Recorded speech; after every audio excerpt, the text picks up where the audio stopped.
Video చూస్తున్న ప్రేక్షకులందరికీ నమస్కారం అండి. నా పేరు రమేష్ బాబు, మాది గిరిజన మూలికా వైద్యం. ఈ వీడియోలో మనము పక్షవాతానికి అంటే చాలామందికి పక్షవాతానికి రావడం కారణమైనటువంటిది ఏమంటే అధికమైనటువంటి ఒత్తిడి వల్ల బ్రెయిన్లో బ్లడ్ అనేది క్లాట్ అయిపోతుంది నరాలలో. ఎప్పుడైతే ఈ రక్తం అనేది ఆడకుండా నరాలు బ్లాక్ అయిపోతే ఇప్పుడు శరీరం మొత్తం పనిచేయాలంటే మెయిన్ బ్రెయిన్, ఆ బ్రెయిన్ నుంచి వెళ్ళేటటువంటి సిగ్నల్స్, ఈ యొక్క సిగ్నల్స్ ఎప్పుడైతే మనకు ఆ యొక్క నరాల మీద పోకుండా, ఆ యొక్క శరీర అవయవాల మీద పోకుండా ఉంటే ఆ భాగాలన్నీ పనిచేయకుండా ఆగిపోతాయి. కాబట్టి కొంతమందికి కుడి పక్క వస్తే కుడి చెయ్యి కుడి కాలు పడిపోతుంటుంది, కొంతమంది ఎడమ పక్క వస్తే ఎడమ చెయ్యి ఎడమ కాలు పనిచేయకుండా అయిపోతుంది. ఇట్లా శరీరంలో ఏ భాగమైనా కానీ పనిచేయడానికి మూల కారణమైనటువంటి ఈ యొక్క నరాలలో ఆ యొక్క కదలిక రావడానికి కారణమైనటువంటి నరాల బలం, ఆ సిగ్నల్స్ బాడీకి వెళ్ళేటటువంటి సిగ్నల్స్ పనిచేయాలి బాగా. అంటే ఎవరికైనా ఇట్లా ప్రాబ్లం వచ్చింటే వాళ్ళకు మన ప్రకృతిలో లభించేటటువంటి మొక్కలలో కొన్ని మొక్కలలో ఈ యొక్క సారతుమ్మ అని ఉంటుంది. ఈ సారతుమ్మ యొక్క ఆకులు, దాని యొక్క పూలు, దాని యొక్క బెరడు, ఈ మూడు మనం తీసుకొని ఉపయోగించుకోవచ్చు. కాబట్టి ఈ యొక్క సారతుమ్మ, ఈ తుమ్మ చెట్లలో 3 రకాలు ఉన్నాయి. ఒకటి తెల్ల తుమ్మ ఉంది, నల్ల తుమ్మ ఉంది, సారతుమ్మ. ఒక్కొక్క చెట్టు ఒక్కొక్క రకంగా పనిచేస్తాయి.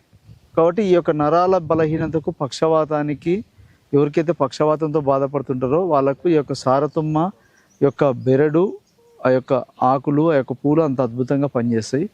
కాబట్టి గతంలో పక్షవాతం గురించి కొన్ని వీడియోల గురించి చెప్పడం జరిగింది. ఈ వీడియోలో మనము ఈ యొక్క సారతుమ్మతో ఏ విధంగా ఉపయోగించుకోవాలో చెప్తాను. ముందుగా అయితే మనకు సారతుమ్మ అనేది ఎక్కడైనా కానీ వాగులలో అంటే నీళ్లు పారే ప్రదేశాలలో ఎక్కువగా ఉంటాయి, అదేవిధంగా కొండ ప్రాంతాలలో కూడా ఉంటాయి. కాబట్టి ఆ యొక్క సారతుమ్మ మనం చూసి దాని యొక్క ఆకులు, దాని పూలు, దాని బెరడు ఏ టైంలో ఏవి దొరుకుతాయో అవి కలెక్షన్ చేసి పెట్టుకోవాలా. పెట్టుకొని ఒక్కొక్కటి మనం విడివిడిగా నీడలో ఆరబెట్టుకోవాలి. నీడలో ఆరబెట్టుకొని ఈ యొక్క పూలు 50 గ్రాములు, దాని యొక్క ఆకులు 50 గ్రాములు, బెరడు చూర్ణం 50 గ్రాములు, 3 మనం తీసుకొని మనం అన్నీ కలిపి, దీనికి ఒకవేళ మనకు తినడానికి బాగా ఉండాలంటే కొద్దిగా తాటి బెల్లం కానీ కలుపుకోవచ్చు. కాబట్టి ఈ విధంగా మనం మెడిసిన్ తయారు చేసుకోవాలి.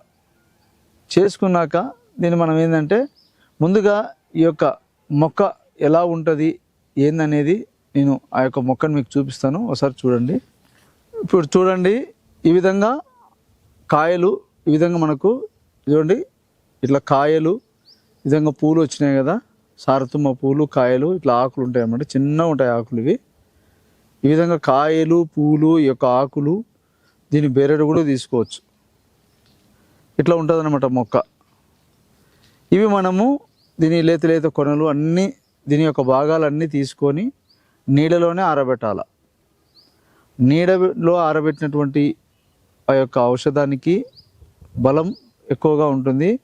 అది ఒక 6 నెలల వరకు కానీ ఆ యొక్క ఔషధం అనేది చెడిపోదు, గడ్డగట్టడం కానీ చెడిపోవడం కానీ అట్లా ఉండదు. కాబట్టి ఈ యొక్క సారతుమ్మ యొక్క ఆకులు, పూలు, కాయలు ఈ విధంగా ఉంటాయండి. ఇది మనకు ఎక్కడైతే మనకు దొరుకుతుందో అక్కడికి వెళ్ళి మనము కొద్దిగా పల్లెటూళ్ళలో రైతులు కానీ ఎవరైనా కనుక్కొని సారతుమ్మ అంటే ఎట్లుంటుంది అనేది కొద్దిగా అడగండి, కనుక్కోండి, చెప్తారు. ఇది విధంగా ముళ్ళు కూడా ఉంటుంది అనమాట. ఎందుకంటే తుమ్మ చెట్టు అన్నిటికీ ముళ్ళులు ఉంటాయి కాబట్టి దీని కూడా ఇట్లా ముళ్ళు బాగా పెద్ద పెద్ద ఇట్లా ముళ్ళులు ఉంటాయి. ఈ విధంగా మనం దీన్ని కనుక్కొని మనం సేకరించుకొని నీడలోనే ఆరబెట్టుకొని నీట్గా ఔషధం తయారు చేసుకోవాలి. ఈ 3 భాగాలు మనము 50 గ్రాముల చొప్పున తీసుకున్నాక దాంట్లో ఒకవేళ తాటి బెల్లమైనా కలుపుకోవచ్చు, లేదంటే కలకండ అయినా కలుపుకోవచ్చు.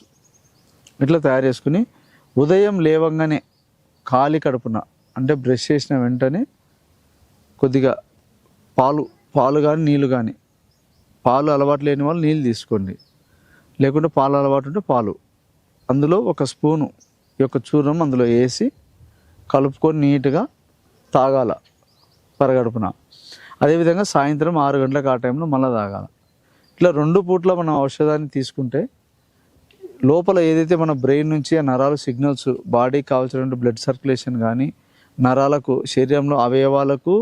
ఇప్పుడు మనకు ఒకటి ఏదన్నా మన ఇంట్లో ఫ్యాను, లైటు, ఇట్లా కూలరు, ఫ్రిడ్జ్ ఇవన్నీ ఉంటాయి కదా, ఒక స్విచ్ వేస్తే ఆ యొక్క లైట్ ఎట్లయితే వెలిగి ఇంకో స్విచ్ వేసి ఫ్యాన్ ఎట్లా వెలుగుతుందో, మన బ్రెయిన్ నుంచి ఆ సిగ్నల్స్, ఆ బ్లడ్ సర్క్యులేషన్ పోతుంటేనే ఆ అవయవాలు పనిచేస్తాయి మన శరీరంలో, కాలు కానీ చేయి కానీ ఏవైనా. అట్లా ఏవైతే స్టాప్ అయిపోయి బ్లడ్ క్లాట్ అయిపోయి రక్తం గడ్డగట్టిపోయి ఎక్కడైతే ఆగిపోయింటే ఆ అవయవాలన్నీ మళ్ళీ పనిచేయడం మొదలవుతాయి. అంటే ఆ నరాలకు కావాల్సినటువంటి సిగ్నల్స్ని పాస్ చేస్తుంది, ఆ నరాలకు కావాల్సినటువంటి బలాన్ని ఇస్తుంది ఈ యొక్క మెడిసిన్. కాబట్టి ఆ యొక్క ఔషధాన్ని మీరు తయారు చేసుకోండి. ఎందుకంటే ఇవన్నీ మనకు ప్రకృతిలో దొరికేటటువంటి మూలికలే. ఇంకోటి ఏమంటే ఈ యొక్క చెట్టు యొక్క బంక కూడా వస్తుందండి.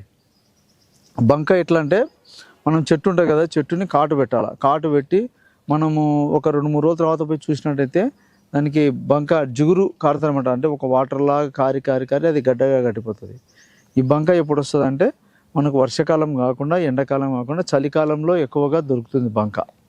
మనం చెట్టు కాటు పెట్టి వచ్చినామంటే ఒక వారం తర్వాత పోతే గడ్డ కట్టిపోయింది అనమాట, గడ్డగడ్డలు. ఆ బంక కూడా మీరు సేకరించుకొని పెట్టుకోవచ్చు. ఒకవేళ దొరికే వాళ్ళు ఏమైనా దొరుకుతూ ఉందంటే అది కూడా బంక కూడా యాడ్ చేసుకోవచ్చు. మా అడవి ప్రాంతాలలో, మాది గిరిజన ప్రాంతం కాబట్టి అడవులలో పెద్ద పెద్ద చెట్లు ఉంటాయి కాబట్టి వాటికి బంక బాగా దండి వస్తుంది. కాబట్టి ఆ టైంలో మేము బంక తీసి పెట్టుకుంటాం. కాబట్టి మేమేం చేస్తామంటే ఏ టైంలో ఆకులు తెచ్చుకుంటాం, పూల టైంలో పూలు తెచ్చుకుంటాం. ఇంకా బెరడు అనేది మనకు రెగ్యులర్ దొరుకుతుంది కాబట్టి బెరడు టైంలో బెరడు కూడా తీసి పెట్టుకుంటాం. బంక కూడా యాడ్ చేస్తాం మేము దీంట్లో. కాబట్టి ఈ విధంగా మీ కూడా ఆ విధంగా దొరికితే నీట్గా ముందు 3 చెప్పుకున్నాం కదా, ఇప్పుడు 4 కూడా ఇది కూడా యాడ్ చేసుకోవచ్చు. 4 కూడా కలుపుకొని అన్నీ 50-50 గ్రాములు తీసుకోండి. 50-50 గ్రాములు తీసుకొని అంతా నీట్గా కలిపేసుకొని ఒక గాజు సీసాలో పోసి పెట్టుకోండి. ఎందుకంటే మామూలుగా డబ్బాలలో దాంట్లో పోసి పెట్టుకుంటే ప్లాస్టిక్ దాంట్లో ఔషధం ఎక్కువగా నిల్వ ఉండదు. సీసాలలో కానీ జాడీలలో దాంట్లో అయితే ఎక్కువ రోజులు మనకు నిల్వ ఉంటుంది. ఔషధం కూడా దాని పవర్ తగ్గదనమాట. కాబట్టి ఈ విధంగా మీరు 2 పూట్ల వాడండి, వాడి చూడండి. ముందు ఒక మండలం వాడంగానే కొంత డెవలప్మెంట్ కనపడుతుంది, రెండో మండలానికి ఇంకా కొద్దిగా మార్పు కనపడుతుంది. ఇట్లా ఒక 3 మండలాలు అట్లా చేసుకుంటారండి. ఎవరైతే ఈ యొక్క నరాల బలహీనతతో బాధపడే వాళ్ళు ఈ యొక్క ఔషధాన్ని వాడుకుంటూనే అదేవిధంగా ఆయిల్ కూడా తయారు చేసుకోవచ్చు. దీని యొక్క ఆకులు, దీని యొక్క పూలు ఇదే ఇప్పుడు మనం చెప్పుకున్నటువంటిదే ఆయిల్లో పచ్చి తెచ్చి బాగా నీట్గా దంచి తొక్కులాగా తయారు చేసి నీట్గా నువ్వుల నూనె తీసుకోండి. నువ్వుల నూనె తీసుకొని ఈ పేస్ట్ అంతా అందులో వేసి బాగా ఉడికియాలి. చిన్న మంట మీద బాగా ఉడికి బాగా నిదానంగా బాగా ఉడికినాక ఈ మూలికలో ఉండేటటువంటి బలం అంతా ఆయిల్లోకి వచ్చేస్తుంది.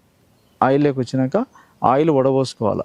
వడబోసుకొని ఆ ఆయిల్తో ఏం చేయాలంటే పొద్దున ఒక 8 ఆ టైం లోపు మనం బాగా నీట్గా మర్దన చేసుకోవాలి. కాలు స్వచ్ఛపడంటే కాలుకు, చెయ్యికి నీట్గా బాగా మసాజ్ చేయించుకొని, మీ ఇంట్లో పిల్లలు ఉంటారు కదా వాళ్ళతో బాగా నీట్గా మసాజ్ చేయించుకొని ఒక 10-15 నిమిషాలు సూర్యకిరణాలు కూర్చోండి. ఆ సూర్యకిరణాలు కూర్చోవడం వల్ల బాగా ఒంట్లోకి ఆ మెడిసిన్ అంతా వేడి మీద బాగా వెళ్ళిపోయి ఆ ఎముకలకు బలం వస్తుంది, ఈ నరాలకు బాగా స్ట్రెంత్ని ఇస్తుంది. ఆయిల్ వల్ల కూడా మనకు బాగా నరాలకు తొందరగా శక్తిని ఇస్తుంది. కాబట్టి పై పూతకు వాడడం వల్ల ఏమిటంటే బ్లడ్ సర్క్యులేషన్ కూడా బాగా జరుగుతుంది. కాబట్టి తొందరగా మనకు రిజల్ట్ అనేది కనపడుతుంది. కాబట్టి ఇట్లా ఇంటర్నల్గా, ఎక్స్టర్నల్గా 2 విధాలుగా మనం మెడిసిన్ లాగా తయారు చేసుకుని ఉపయోగించుకుంటే తొందరగా ఫలితం ఉంటుంది. కాబట్టి దీర్ఘకాలికంగా ఎన్నో ఏళ్ళ నుంచి బాధపడే వారికి మటుకు టైం పడుతుందండి. మొదలుపెట్టిన వెంటనే రిజల్ట్ కావాలంటే తొందరగా రాదు. ఎందుకంటే మూలికా వైద్యం అంతా నిదానమే. ఒక్కసారి సెట్ చేసిందంటే మళ్ళీ ఫ్యూచర్లో కూడా మళ్ళీ ఆ సమస్య రాదు. కాబట్టి మీరు మందుతో పాటుగా మానసిక ఒత్తిడి తగ్గించుకోవాలా, కొంచెం ప్రశాంతంగా నిద్ర పోవాలా.